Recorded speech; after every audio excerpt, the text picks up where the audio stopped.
The frost had come early to Ashcombe Hall that year, silvering the long windows of the library before the household had thought to bank the fires against it, and the old woman who walked its length that morning did so slowly, as though the cold itself were something to be negotiated with rather than resisted. She was very old now, the kind of old that made servants lower their voices without being told to, and she moved along the shelves with a hand that trailed, not for balance, but for memory, fingers reading the spines the way another woman might read a rosary. The housemaid's granddaughter, who had been sent to see to the fire and had stayed to see to something else entirely, watched from beside the cold hearth.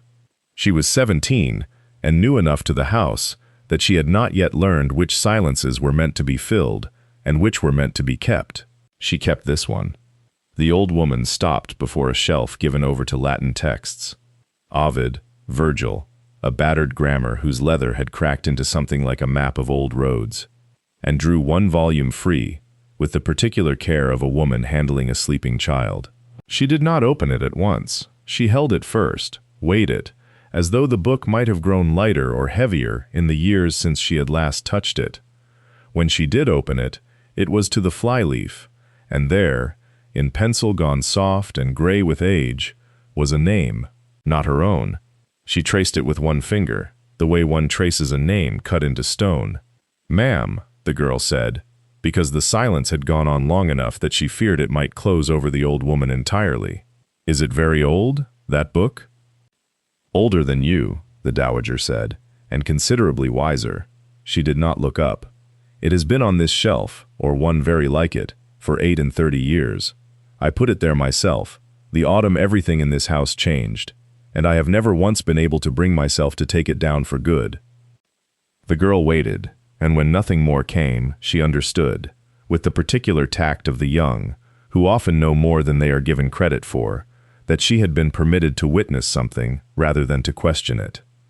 Outside, the November light lay thin and pale across the frosted lawn, the same light, though the old woman did not say so, that had fallen through these windows on a certain afternoon in 1819, when a governess, with no fortune and less patience for foolishness, had stood in this very room before an assembly of the Duke's guests, and, in a voice that did not shake, told a Duke that he had conjugated his Latin wrongly.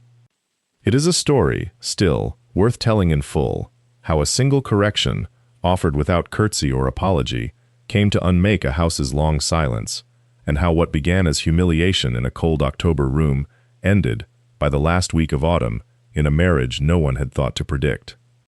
It began, as these things so often do, with rain, not the gentle, sentimental rain of poets, but a hard, driving October rain that had turned the roads to Ashcombe into ribbons of brown water, and had found its way, by some malicious ingenuity, through every seam of the mail coach's ancient leather top. She had sat for the last 11 miles, with her gloved hands folded in her lap, and her trunk lashed above her, feeling the cold work its way through her cloak with the patience of a creditor, and had told herself, as she had told herself at intervals throughout the 28 years of her life thus far, that discomfort was not the same thing as defeat. The coach set her down at the gates a little after 7 in the evening, and no one came to meet her. She stood for some minutes in the rain.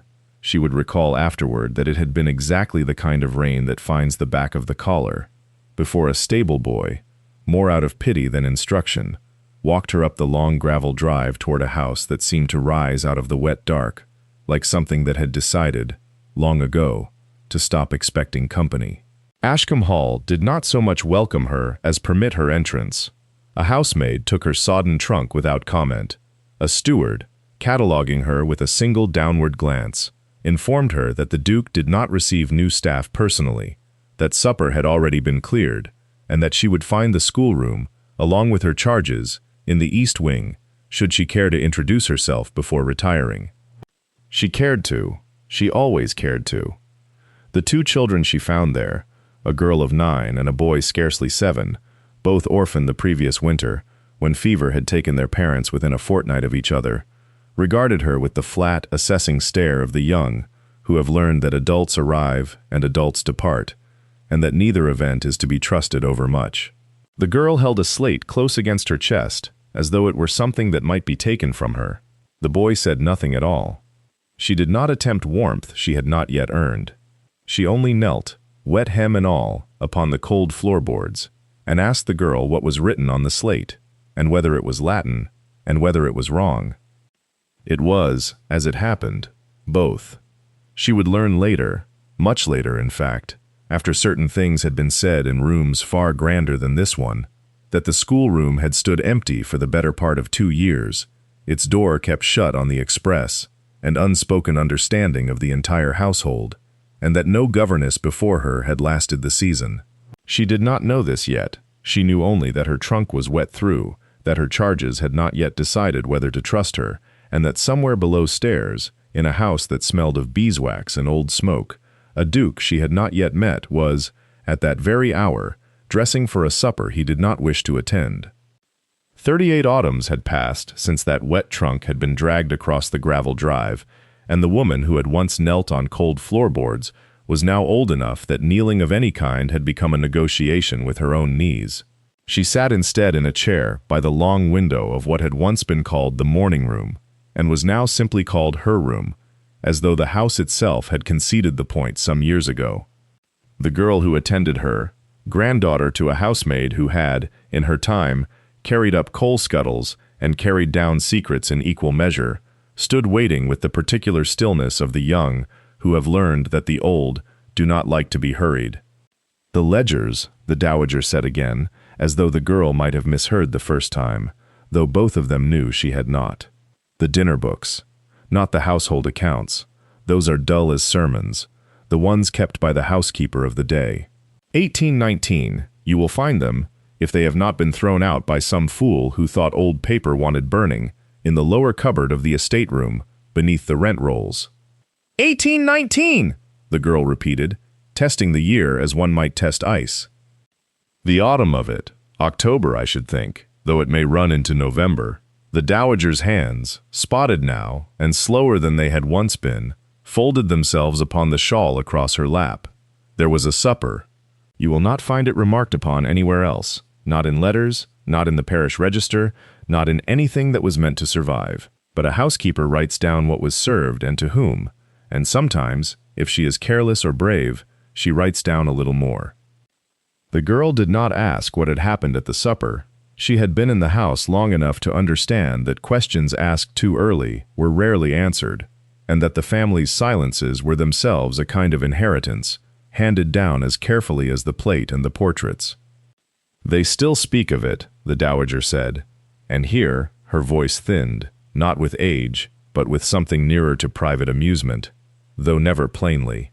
My husband's people had a way of speaking around a thing, until the thing itself grew embarrassed and left the room.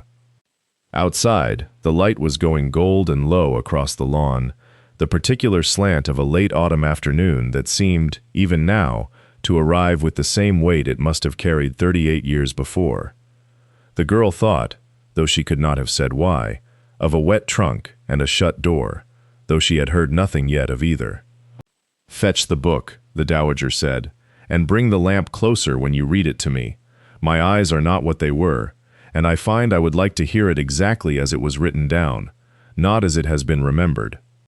The girl went as she was bid, her slippers soft against the runner in the passage, and did not know, could not have known, that the book she carried back would smell faintly still of rain, though 38 autumns had passed since the storm that first wet its pages. That storm had come down on Ashcombe Hall on the afternoon of the 9th of October, 1819, the same hour the new governess arrived, her trunk sliding wet-cornered from the carriage roof, her cloak soaked through at the shoulders, though she had walked only the short distance from the gate. The butler received her without warmth, umbrella furled, water dripping from its ribs onto the flagstones as though even the house begrudged the moisture it let inside. He was a tall man, gray at the temples, with the particular stillness of a servant who has learned that the safest opinions are the ones never spoken aloud. "His Grace does not care to be kept waiting," he said, leading her through a hall hung with portraits she did not yet have names for, nor corrected, nor questioned. "You would do well to remember it." He did not look at her as he spoke, only ahead, as a man reciting directions to a place he had walked 1,000 times, and no longer troubled to notice. He showed her the schoolroom last, as though it were an afterthought, though she would come to understand, it was the opposite. The room he had saved, without knowing why, for the moment when her composure might finally crack. It did not. The door stuck at first, swollen with disuse, and when it gave way, the air that came out was cold and close, smelling of dust and old ink, and, beneath that, something sweeter and sadder. Chalk, perhaps, or the ghost of a child's hair ribbon left too long in a drawer. The globe by the window had not been dusted. A crack ran through the Atlantic like a scar. 2 small chairs sat pushed in at a table built for 2, and had plainly not been moved in some while. His late sister's schoolroom, the butler said, in the flat voice of a man reading an inscription he had read too many times to feel it. She and her husband both took fever within the same fortnight, 4 years past. His Grace has not had it open since. He said this the way one might mention a broken clock, still telling the wrong hour on the mantel because no one has thought, or dared, to stop it. Then, glancing at her for the first time since the gate, he added, with what might almost have been kindness, "You will not be required to use it. The children take their lessons in the east parlor now." She said nothing, only looked once more at the small chairs, and at the crack running through the ocean on the dusty globe, before the door was shut again behind them. The passage from the shuttered schoolroom to the Duke's study took less than a minute, and yet she would remember it afterward as though it had taken an hour. The long window at the turn of the stair, the rain beginning again in earnest, the smell of beeswax, and, beneath it, something colder, like a room kept too long without a fire. The housekeeper was already within when the butler opened the door, standing to one side with her hands folded as though she, too, had been summoned to answer for something. The Duke did not rise. He sat behind a desk arranged with the precision of a man who trusted order more than warmth, a single lamp throwing its light upward so that his face seemed carved rather than lit. "Miss Whitmore," he said, and it was not a greeting, but a confirmation, as one might read a name off a bill of lading. "You come from the Ashworth reference." "I do, Your Grace." "Lady Ashworth writes that you are thorough. She does not say clever." He set down the paper without having, so far as she could tell, read another word of it. "I have had clever governesses before. They are generally more trouble than they are worth." She said nothing. It seemed, already, the wiser course. "Your references are adequate," he went on, "though I confess I judge less by paper than by appearance, and appearance, Miss Whitmore, is instructive." His gaze moved over her once, without haste, and without anything that could be called interest. A merchant's glance, cataloging, serviceable, like your references. The housekeeper's eyes flicked toward her, then away, quick as a bird startled off a wall. She felt the words land somewhere beneath the ribs, felt the old, familiar instinct to apologize for the plainness of her gown, for the frayed cuff she had turned twice already, for existing in a room built for people whose coats were never mended. She opened her mouth. To say what, she could not afterward have told anyone. Perhaps only that she was grateful for the position, or that thoroughness had its own uses. But he had already looked down again at the letter before him, already lifted his pen, already, in every visible particular, concluded the interview without waiting for her to speak it to its end. "Mrs. Hale will show you the terms," he said, to the paper rather than to her. "You will begin Monday, should you find them acceptable." It was not a question either. The housekeeper touched her elbow, lightly, the way one touches someone standing too near a ledge, not to pull them back, only to remind them the ledge is there, and led her from the room. Behind them, she heard the small, dry sound of a page turning, as though the door itself had already closed on the matter, and on her, some time before it was shut. 38 autumns had folded themselves into that house since the page had turned so dryly against her, though on the particular gray Tuesday in question, it was not she who stood in the library, but a girl 3 generations removed from the housekeeper who had once steered her by the elbow, a girl with ink on her fingers, and her grandmother's habit of reading everything twice. She had been set to cataloging what remained of the old estate ledgers, a task the dowager had proposed, with the mild insistence of someone who has been waiting a long time for the right person to ask. "You have her hands," the old woman had said, not explaining whose, and had gone back to her tea before the girl could ask what she meant. The ledgers themselves were unremarkable, columns of coal and candles, wages paid in shillings that no longer existed, the small, dull arithmetic of a house feeding itself through a century. But near the back of one, wedged between an account of stable repairs and a list of Michaelmas linens, she found a line entered in a hand different from the rest, firmer, as though pressed too hard into the paper by someone who had wanted it to last. One volume, Ovid, damaged, retained by order of the late Duchess.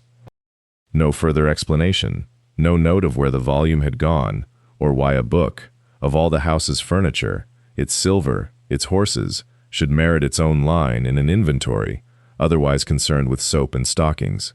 The girl sat with it a long moment, feeling the particular itch of a question that refuses to resolve itself, and carried the ledger down to where the dowager sat by the window with her hands folded over a shawl gone thin at the elbows from long wearing. "There is a book," the girl said, and read the line aloud. The dowager did not look up at once. When she did, there was something in her face the girl could not name, not sorrow exactly, nor amusement, though it borrowed a little from both, the way old grief sometimes does, when it has been carried long enough to grow almost gentle. "Yes," she said, "there is." "Damaged how?"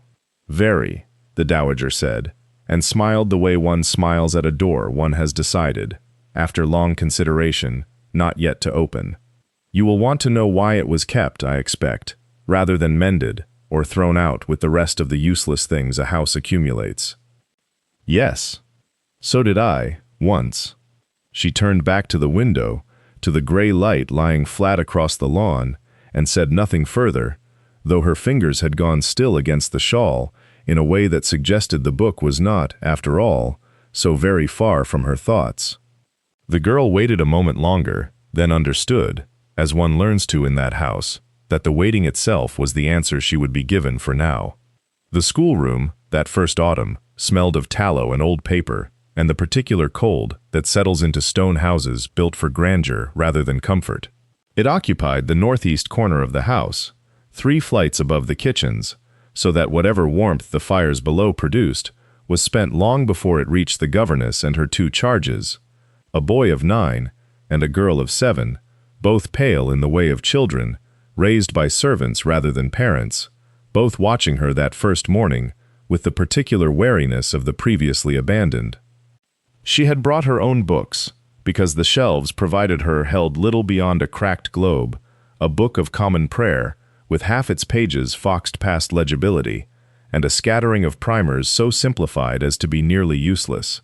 Her own volumes, thin, much-handled, their spines cracked white along the fold, had come from her father's library before the bailiffs came for the rest of it, a fact she did not explain to the children, and would not have explained to anyone in that house who thought to ask, since the asking, in her experience, was rarely kind. Her father had been a country clergyman with more Latin than living, and had taught her not because he believed a daughter required it, but because he had no son to teach, and could not bear to let the habit die in him unused. She had declined at his knee through winters when the parsonage fire burned low, had copied out Ovid by candle stub, had learned Cicero's periods the way other girls learned embroidery stitches, patiently, repeatedly, until the shape of the thing was in the hand as much as the mind. When his debts came due all at once, in the spring of her 16th year, the books had been the only inheritance no one thought worth seizing. She did not tell the children this. She told them only to open their primers, and when the boy stumbled over a declension, she corrected him quietly, without reproach, the way she wished someone had corrected her once, and watched something in his shoulders loosen by a fraction. The girl did not speak at all that first week, only watched, and copied what was set before her in a hand too careful for a child so young, as though she had learned that carefulness was a kind of safety.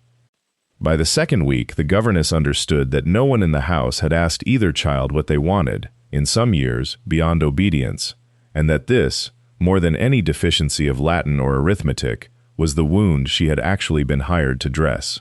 She did not say this to the housekeeper, nor to the steward who paid her wages with a ledger's cold precision, nor to the Duke himself, whom she had not yet properly met, though she had heard his step in the corridor below more than once, pausing, as if listening, outside a door he did not open.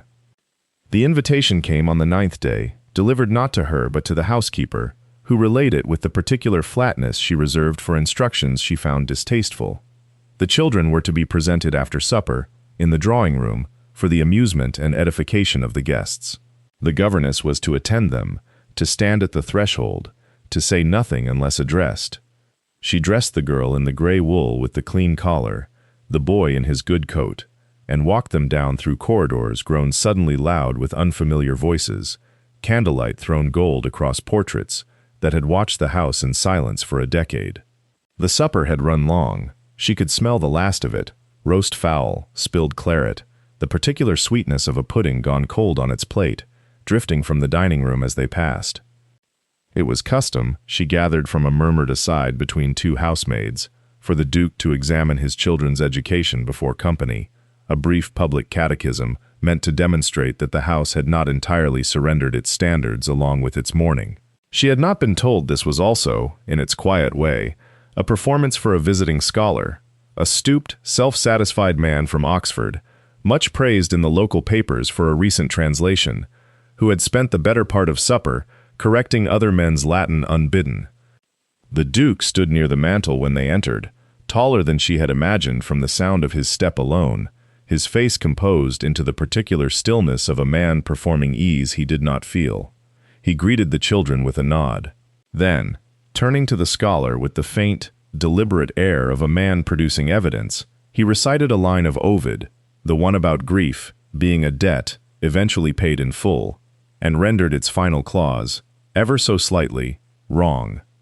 The scholar, not listening closely enough to notice, or perhaps too pleased at being addressed to care, murmured his approval. Several guests nodded. The boy stared at his shoes. The girl's eyes went, briefly, to the governess, the way a child looks toward the one adult in a room who might actually be trusted to notice what has happened. The governess noticed. She said nothing.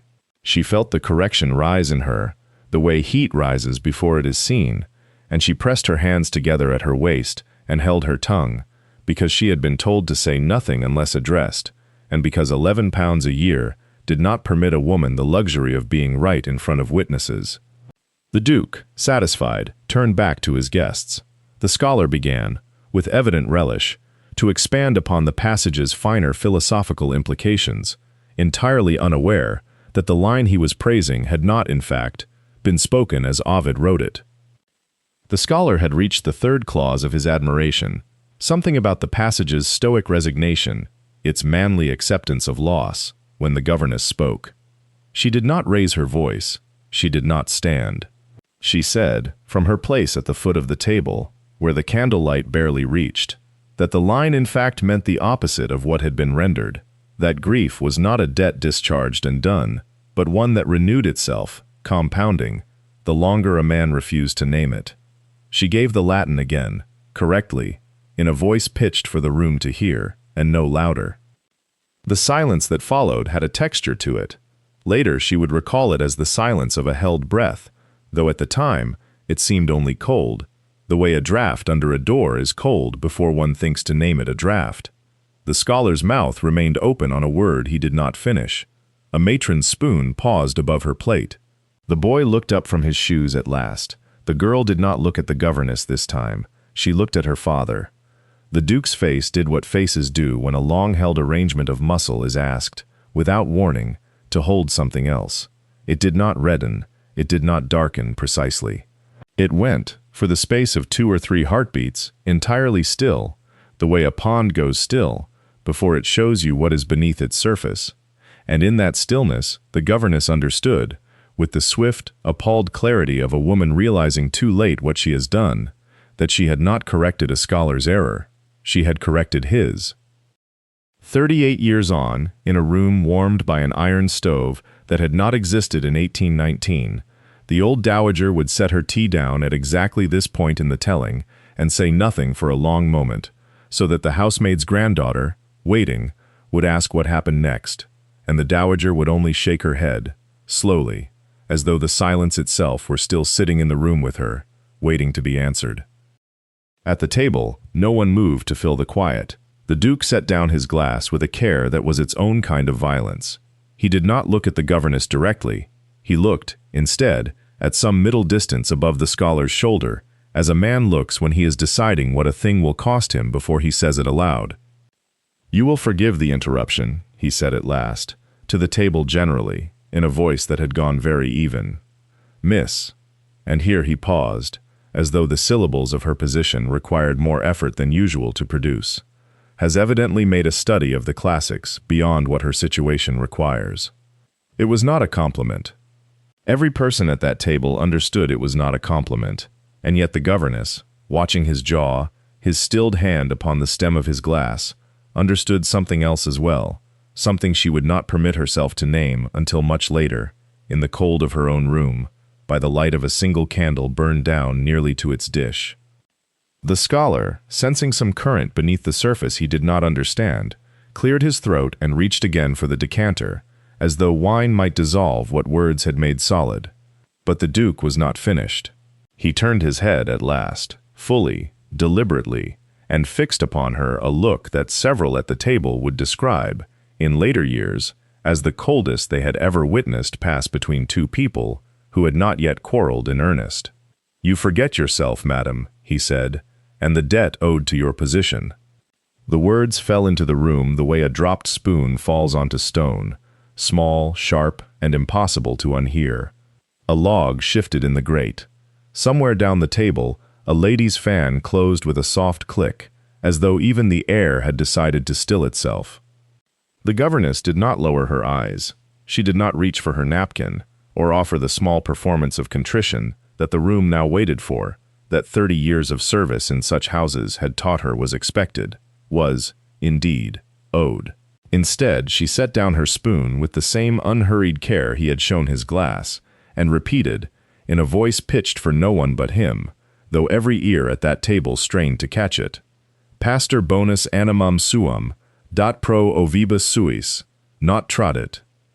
She let the correction sit there, unadorned, exactly as she had given it the first time, no softer, no smaller, for having been challenged. Then, without further comment, she lifted her spoon once more and returned to her soup, as though the matter had been concluded to everyone's satisfaction, including his.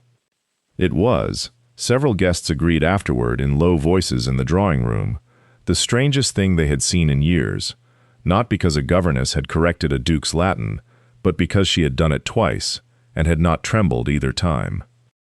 38 years on, in a room grown warm with afternoon light, where the schoolroom's old grate now held only ash from a fire lit for comfort rather than necessity, the dowager would tell this part of the story slowly, watching the housemaid's granddaughter's face, for the moment understanding arrived. "He expected an apology," she said. "Everyone did. I dare say I expected it myself, and I was the one who had spoken." The girl, perched on the edge of a chair too fine for her, asked what had happened instead. "Nothing," the dowager said, and smiled the particular smile she kept for this part of the tale. "Nothing happened at all. I finished my soup. It was, I believe, the first time in 10 years that anyone in that house had refused to be sorry for something true." She turned the old volume over once in her hands, its spine still split where it had been split that autumn, and did not yet explain why she had never had it mended. There was a ledger for it, of course. Great houses kept ledgers for everything: the coal, the candles, the linen sent out to be bleached, and a supper for 11 had not escaped the accounting. The dowager rose, more slowly than she once had, and drew the book from a shelf where it had sat undisturbed, among newer volumes recording newer expenses, its cover, the color of weak tea, its corners soft with handling, that had stopped decades before the girl before her had been born.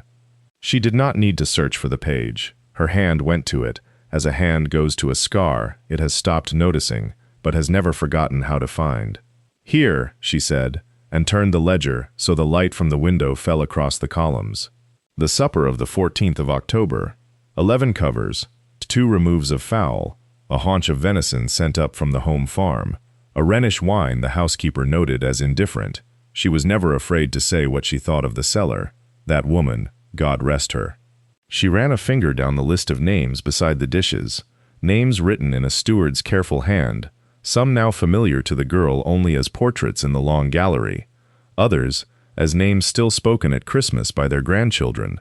Half of these are dust, the dowager said, without sorrow, as one states a fact of weather. But half are not, and of those who are not, I could tell you, though I shan't, not all of it, not today, that not one of them remembers the venison. The girl asked, carefully, what they did remember.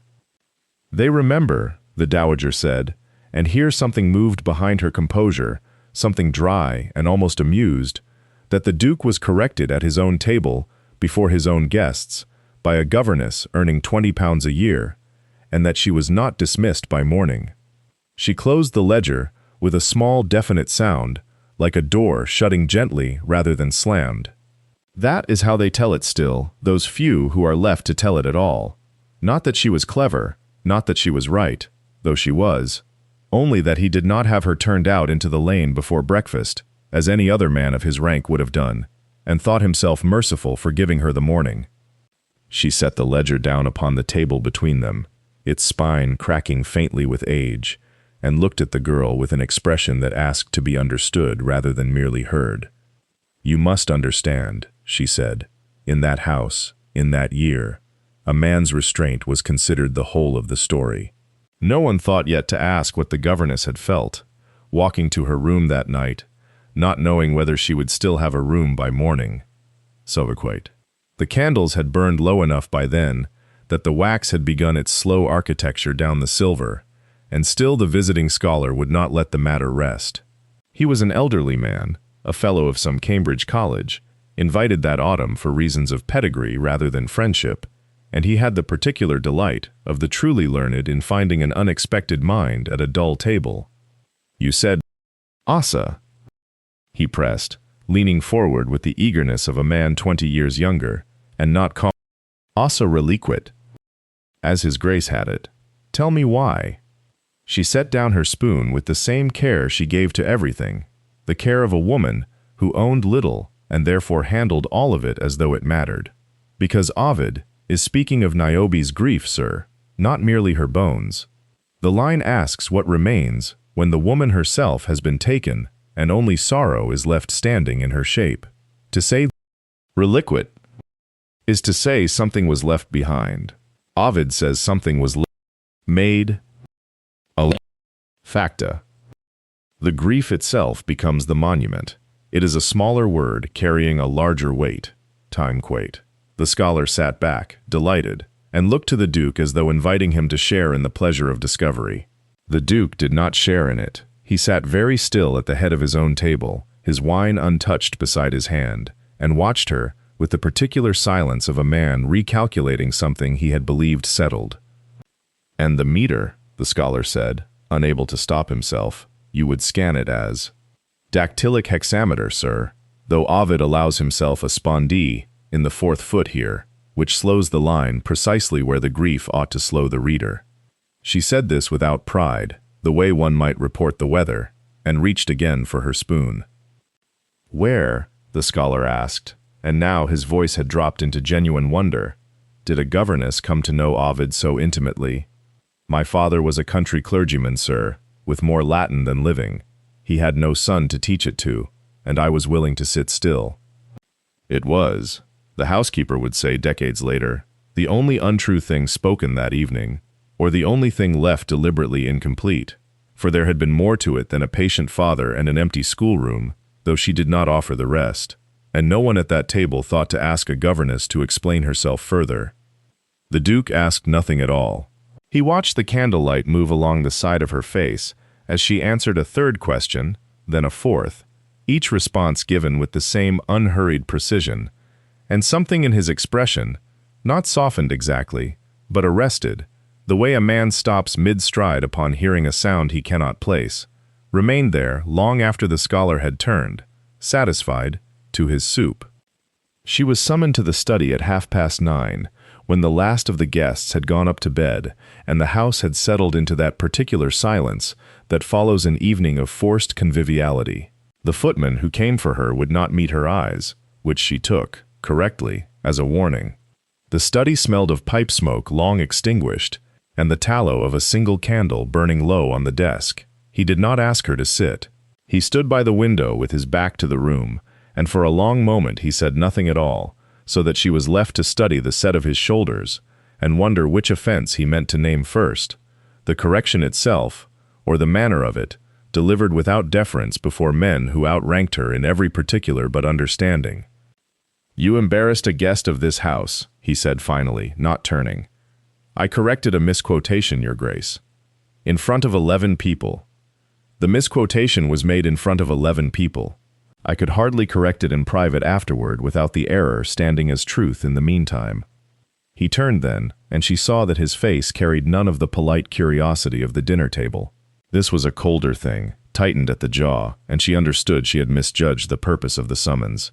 This was not to be a reprimand delivered and dismissed, but something closer to an interrogation, though she could not yet see what he meant to extract from her.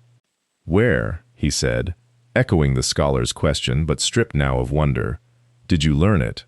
Not the schoolroom Latin. Every parson's daughter picks up over her sampler. The other kind. The kind that lets a woman sit at my table and correct a fellow of Trinity without hesitating." "I have already answered that question once tonight, Your Grace." "Answer it again, differently, this time." The candle guttered, and in the small silence that followed, she understood that he did not want her father's name, or the empty schoolroom, or any of the details she had offered so smoothly downstairs. He wanted the thing beneath them, and he wanted it because it troubled him, a governess who read Ovid as though she owned it, in a house whose own schoolroom had stood shuttered and unused for 10 years, its Latin primers gathering dust on shelves no one had opened since his sister died. "I had a great deal of quiet," she said at last, choosing the words with the same care she had chosen the correction at dinner, "and very little else to fill it with. Books do not ask a woman what she is for, Your Grace. They only ask that she pay attention." He looked at her for a long moment, and something in his face shifted.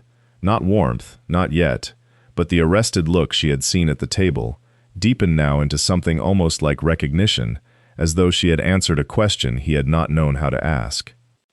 He did not press her further that evening, though the recognition remained in his face like the last light of a low fire, and she found she could not look away from it. It was this stillness, this refusal on his part to fill the silence with reassurance or with question, that loosened something in her she had kept fastened for 11 years. "My father was a clergyman," she said, "in a parish so small it had no name worth remembering outside the county. He was not a careless man, Your Grace, whatever the world concluded of him after. He believed a bond he had signed was sound, when in fact it had been forged against him by a man he had trusted with his glebe income for a decade. The forgery was clever, the ruin was not." She paused, and the candle threw her shadow long against the shelves of untouched primers. "He died, still protesting his innocence, to a magistrate who had already stopped listening.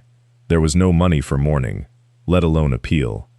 I was 17, and I had a very good hand at Latin and no fortune whatsoever, which the world regarded as a contradiction it did not care to solve." She said this without inflection, as she had learned to say it, not from indifference, but because she had discovered, early, that grief offered plainly invited less cruelty than grief offered trembling. The Duke did not offer her the sympathy she had braced against. He only watched her with the same arrested attention he had given her correction at table, as though she were a passage in a difficult text he meant to construe fully before moving on. "You do not sound ashamed of it," he said at last. "I am not ashamed of my father's learning, nor of my own," she answered. "I am ashamed that the world requires a woman to apologize for possessing both, when she has nothing else left to her name." The words came out harder than she had intended, and she straightened at once, expecting the coldness she had met at dinner. It did not come. Instead, he turned from her toward the shelf nearest the shuttered window, drawing his fingers along a row of spines gone soft with dust, and for a moment he seemed to be reading not the titles but some private inventory of the 10 years the room had stood closed. "My sister used to correct my Latin," he said, so quietly she almost lost it beneath the rain, now beginning against the glass. "She was better at it than I ever was. I have not opened that door since she died, and I could not tell you why, except that it seemed easier to leave it shut than to hear how much quieter it has become." She said nothing. She had learned, in 11 years of earning her bread in other people's houses, that silence was sometimes the only honest answer a person could give another's grief, and she gave it to him now, standing very still in the candlelight while the primers gathered their dust around them both. The candle guttered once and steadied, and neither of them moved to trim it, as though the small flame's uncertainty matched something neither wished to name aloud. Outside, the rain thickened against the glass, and somewhere below, a door closed with the particular finality of a house settling itself for the night. She thought, standing there, that she had never before been thanked by a man's silence rather than his words, and found she did not mind it. 38 years later, in a different season entirely, the same rain fell against a different window, though the room it struck had long since ceased to be shuttered. The dowager sat with the Ovid open across her knees, its spine cracked along the fold where some careless hand, her own, though she never said so, had once bent it too far back in haste. The housemaid's granddaughter knelt at the low table nearby, sorting primers for the schoolroom's youngest pupil, and it was she who finally asked the question that had clearly been gathering in her for some minutes. "Why did you keep it, ma'am?" "It is hardly fit for reading now. The binding wants replacing entirely." Unquote. The dowager did not look up at once. Her thumb moved along the damaged edge, with the absent tenderness of a gesture repeated so many times it had worn its own path into memory. "Because it was the first true thing spoken in this house in a decade," she said. The girl waited for more, as young people will, certain that an answer of such weight must unfold into a fuller story. But the dowager only closed the book gently, as one closes a door on a room still occupied, and set it upon the table beside her with the particular care of a woman handling something far heavier than paper and leather. "There are things," she said, "that a house remembers longer than the people who live in it do. I have found it is generally wisest to let the house keep its own accounts." She said nothing further on the matter, and the girl, sensing that the subject had closed itself as surely as the volume now lying between them, returned to her primers without pressing. But the question remained in the room after it was asked, the way certain questions do, not answered, only set down carefully alongside all the other unspoken things the dowager had learned, across so many years, to carry without complaint. Beyond the window, the last of the daylight thinned over the stable roofs, and somewhere in the house a clock began its slow reckoning of the hour. The dowager's gaze drifted once more to the cracked spine resting at her elbow, and for a moment, brief, private, entirely her own, she seemed to be listening for something the girl beside her could not yet be trusted to hear. The clock's chime carried her backward, as such sounds sometimes do, past 38 autumns to a September evening when the same clock had struck the same hour in a house far colder than the one that now held her. In that earlier autumn, the schoolroom above the east wing had stood locked since the 14th of June, when the children's mother, the Duke's only sister, had been carried from the house, in a coffin too narrow, the servants said afterward, for the grief it contained.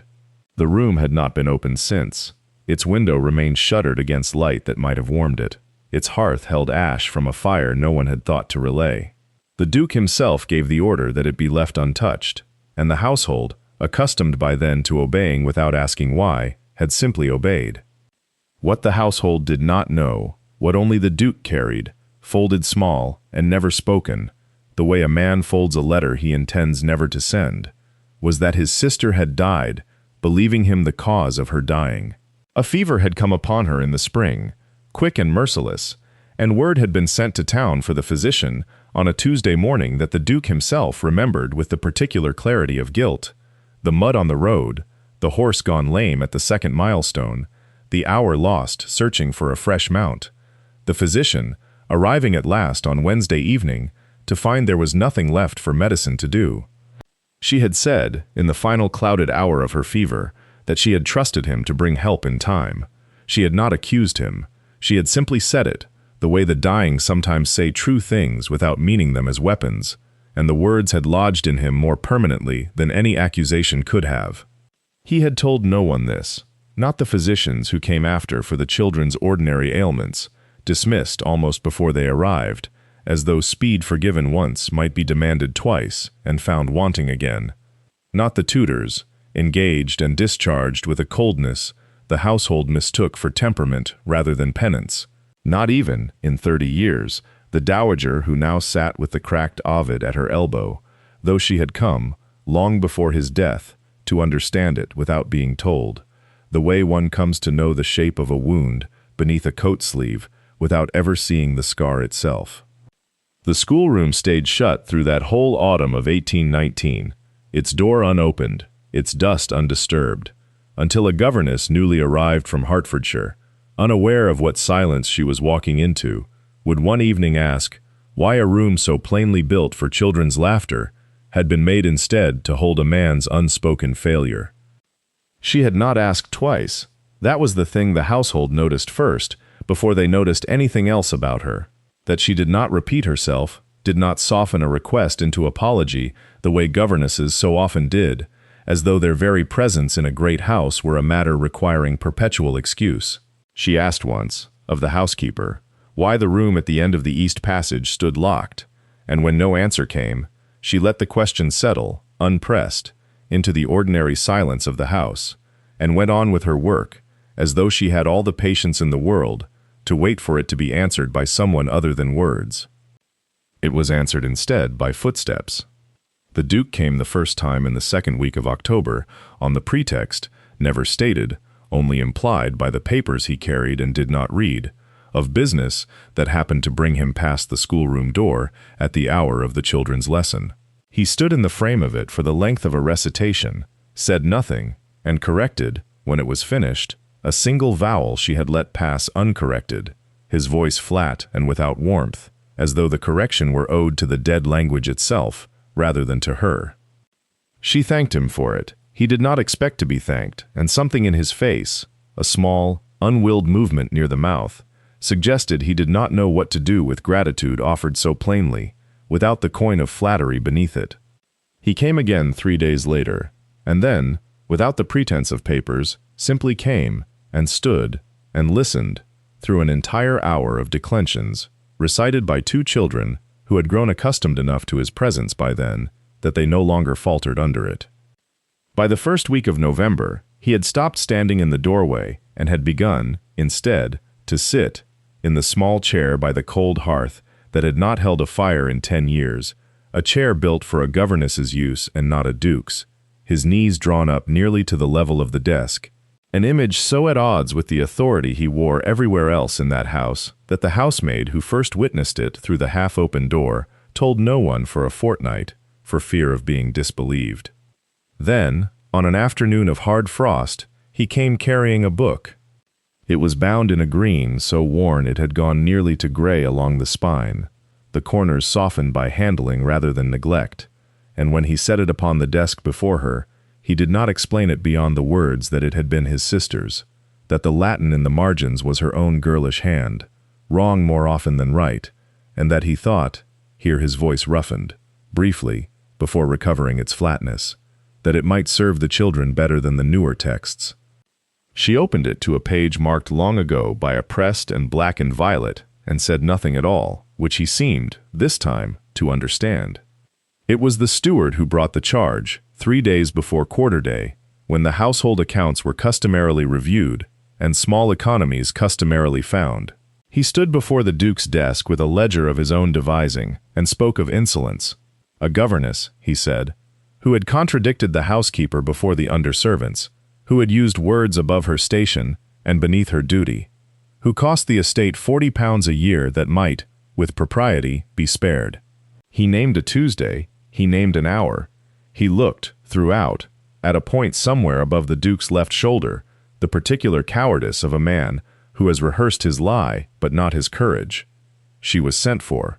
She came in without haste, her hands folded before her in the manner the household had learned to recognize as the calm that preceded exactness, and she asked, before anything else, which Tuesday was meant. The steward faltered. He said the second week of October. She said that on the second Tuesday of October, she had been in the village with both children and the housekeeper herself, purchasing thread for the mourning bands still worn for the old duchess, a errand recorded in the housekeeper's own book of household disbursements, which she asked might be sent for. It was sent for. The entry stood in the housekeeper's hand, dated, witnessed by the receipt of the draper who had made the sale. The steward said then that perhaps it had been the third Tuesday. She said that on the third Tuesday she had been confined to her room with a putrid throat, attended by the same housekeeper with a tisane of horehound, an occurrence the housekeeper would surely recall, as she had complained of the smell of it for a week after. The housekeeper, summoned in turn, confirmed it without being asked twice, and did not look at the steward as she spoke. The Duke had said nothing through the whole of it, his eyes moving between the accused and the accuser, with the patience of a man accustomed to reading contracts for the clause meant to deceive. When she had finished, he asked the steward only one question, whether he had consulted the housekeeper's book before laying the charge, and the silence that followed answered more thoroughly than any confession could have done. The steward was given until quarter day to find another situation. She was given nothing beyond a nod, and the return to her duties, and the small, cold satisfaction of having been believed on the strength of dates rather than favor, which she understood, better than most in that house, to be the only kind of vindication that could not later be taken back. In the present, the granddaughter had turned back to the ledger, not to satisfy the dowager, but because her own hands, restless with the strange weight of the story just told, needed something to do besides sit still in a room grown suddenly close with the past. She found the loose leaf, where it had settled between two pages, recording the purchase of lamp oil, and the wages of a scullery girl, long since married and gone. A single sheet, folded twice, the crease gone soft with age, the ink faded to the brown of old tea. It was not addressed. It bore no salutation, no name at either end, only a date in the upper corner, October, that same October, written in a hand she recognized from the account books upstairs, though rounder here, less guarded, as though the writer had for once not been thinking of who might read it after him. She did not mean to read it aloud. She meant only to hold it up and ask what it was. But her eye had already caught the second line before she thought to look away, and something in the shape of the words made her read on in silence, her lips moving slightly, the way a child's do over a difficult sum. She held it out at last, not because she understood what she was holding, but because the dowager's stillness beside her had become its own kind of instruction. The old woman took the paper the way one takes a thing already half known before it is seen, not with surprise, but with a terrible, careful gentleness, as though it might still bleed.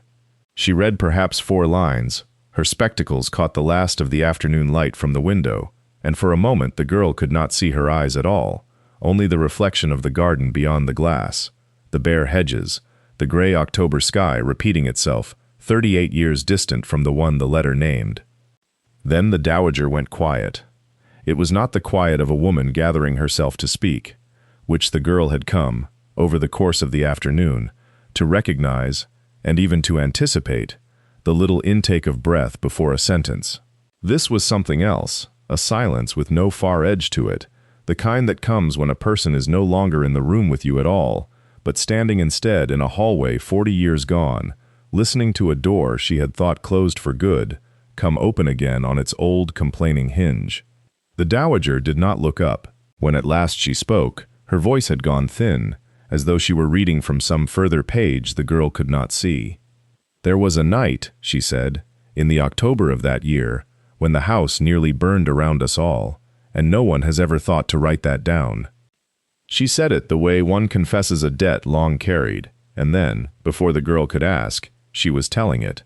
Not as memory exactly, but as though the telling itself unlatched a door. It had been past 2 in the morning when the smoke found her first, curling under the schoolroom threshold thin as a gray thread before it thickened. She had woken already reaching for her wrapper, some old instinct from other houses, other fires banked too high, telling her before her mind had caught the sense of it. The corridor beyond her door was warm in a wrong way, warm like a held breath, and by the time she reached the stair, the smoke had gone from thread to curtain, gray folding into black at the ceiling. The nursery lay at the east end, past the old schoolroom that had stood shut for a decade, its door swollen fat with 10 Octobers of damp weather nobody had thought to plane down, because nobody had opened it in 10 years to notice. She remembered this before she remembered to be afraid. She took the fire iron from the schoolroom grate, cold, unused, its handle sticky with dust, and she did not call out, because calling wasted air a person might need later. She fitted the flat of the iron into the seam where door met frame, low, near the hinge where the wood had swelled worst, and she forced it, once, twice. The door gave with a sound like something tearing, that had wanted to tear for years. Behind her, feet on the stair, his, though she did not yet know it was his, only that they came two at a time, careless of dignity for once in his life, and voices of the staff arriving a half-minute behind him, lanterns swinging. She had the children out before any of them reached the landing. He stood afterward in the corridor in his shirt sleeves, soot on one cheekbone, staring at the door she had broken, as though it were the fire itself he could not account for, not the flames, which were already being beaten back below, but the fact that she had known, in the dark, in the smoke, which door in his house would not open easily, when he himself had forgotten it existed. "How did you know," he said, "that it would stick?" She did not answer him then. There was no answering him then. The corridor was full of smoke still finding its way out through the broken door, and below them men were shouting for water in voices gone hoarse. And somewhere, a child was crying, the particular exhausted cry of one who has been frightened past the point of comfort, and found none of it satisfying. She went past him without a word, down the stairs, out through the side door, into the kitchen garden, where the air was clean, because the children needed clean air more than they needed her answer, and he, she noted this only later, turning it over the way one turns over a coin to check its date, did not follow immediately. He stayed a moment with his hand still on the broken frame, as if the door itself owed him an explanation it could not give. By the time the sky had gone the color of skimmed milk, she was sitting on the frost-hardened lawn, with the two children wrapped in a groom's coat that smelled of horse and tallow, their faces pressed into her shoulder, and the grass beneath her crackled with ice each time she shifted her weight. Her collar was black with soot along its edge. Her hands, she noticed without much interest, had begun to shake now that there was nothing left requiring them to be steady.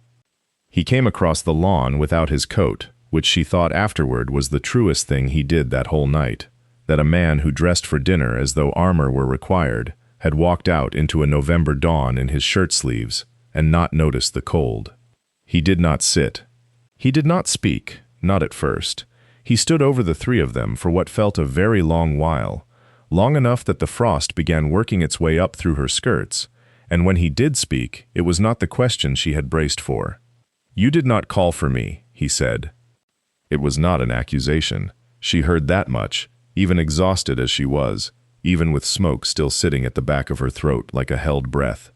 It was something closer to a wound being examined for the first time. "There was no time to be correct about it," she said.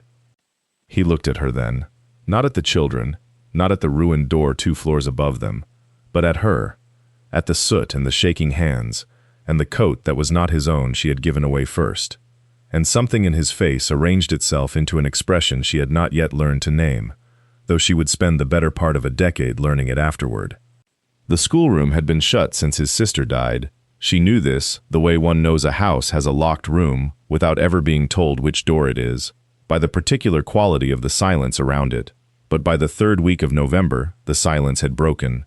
She heard hammering first, then the scrape of furniture being dragged across old boards. Then, one gray afternoon, the unmistakable sound of a window being forced open after years of paint sealing it shut.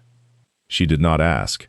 That had become, by then, its own kind of understanding between them, that some doors he would open only from the inside, and she was to wait rather than pry. When he finally brought her to see it, the room smelled of beeswax and fresh plaster, and a portrait hung above the mantel that had clearly not been there in living memory. A girl of perhaps 12, painted in the stiff formality of an earlier decade, with his own dark eyes and none of his guardedness. He did not explain the portrait. He did not need to. What he did, Instead, on an evening in the last week of November, with rain ticking softly against the mended window and the fire throwing more warmth into the room than it had likely held in 10 years, was take down the repaired Ovid from its shelf, the spine she had stitched herself, the leather still faintly darker where the old damage had been, and begin, haltingly, to read. His Latin had not improved so much as his willingness to be wrong in front of her. He stumbled on the third line, stopped, looked at her, not as a man awaiting correction, but as one requesting it, and there was a difference between the two she had learned to feel in her chest before she could name it in words. "Again," she said, and corrected him gently, and he repeated the line properly, and something in his shoulders loosened that she had never once seen loosen in all the months she had known him. He closed the book before he finished the page. "I am asking you to stay," he said, "not as governess." He did not soften it further, did not dress it in metaphor, though she suspected he had considered 100 ways of saying it, and discarded all of them for plainness. "As my wife, if you will have me." She did not answer at once. The fire popped. Somewhere above them, a floorboard settled, the house itself seeming to lean in to listen. They were married quietly before the year turned, in the last week of autumn, with no guests beyond the household, and the frost already silvering the drive by the time the short ceremony ended. And if anyone in the parish remarked upon the smallness of it, none dared say so within hearing of the dowager, who wept without apology and called it, afterward, the only wedding in that family she had ever fully believed. The old woman's hands did not shake when she finally drew the letter from beneath the ledger's leather cover, though the granddaughter had expected they might, given how long they had hovered there, given how many evenings had passed with the paper merely touched and returned, untouched and unread. "He wrote this the winter after we married," she said. "He never sent it. I do not think it was ever meant to be sent to anyone. I think he wrote it only to have said it once, in ink, where it could not be unsaid." She unfolded it by the window, where the light was going gray and gold together, the particular light of late afternoon that makes old paper look older still.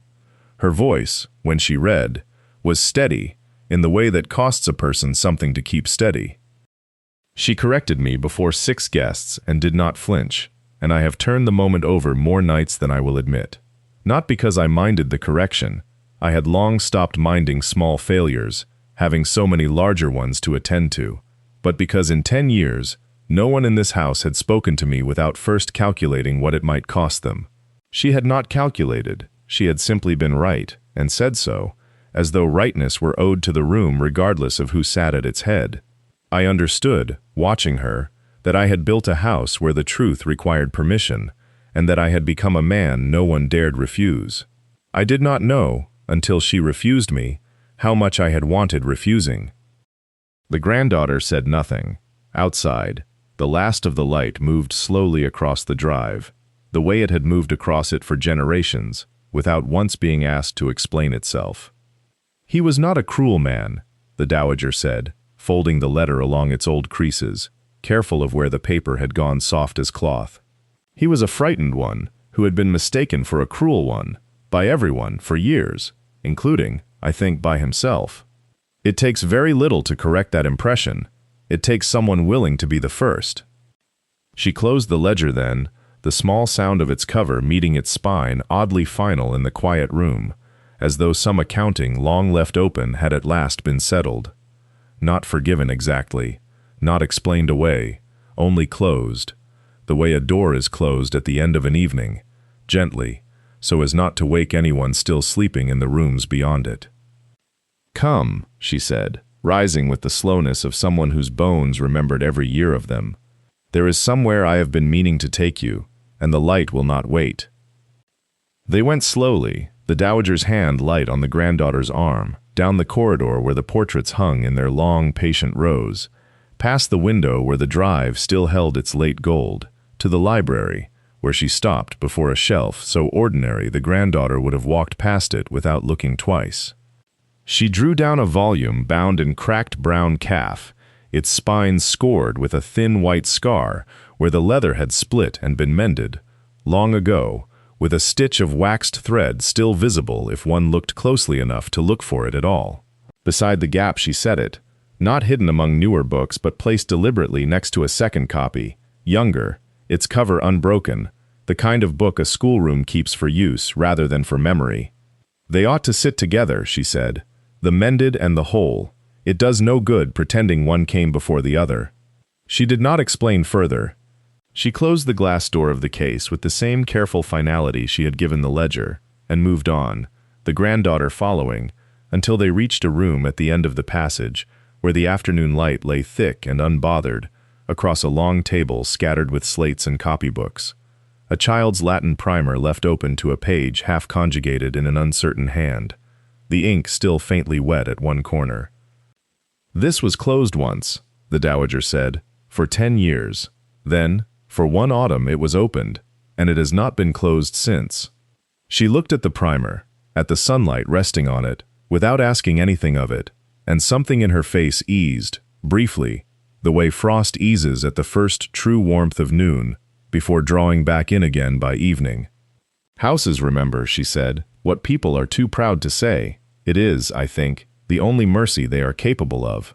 She did not wait for the girl to answer. She turned from the doorway and went on down the passage at her own unhurried pace, leaving the schoolroom behind them full of light, and someone else's grandchild's unfinished Latin, the way it would go on being full, long after neither of them remained to see it. Outside, the last warmth of the afternoon had already begun its quiet retreat, the shadows lengthening across the gravel with the particular patience of an ending season, the air carrying beneath its mildness the first faint edge of something colder to come, the year turning, as it always turned, back toward autumn, back toward the beginning of everything that had ever been said, or left unsaid, within those walls.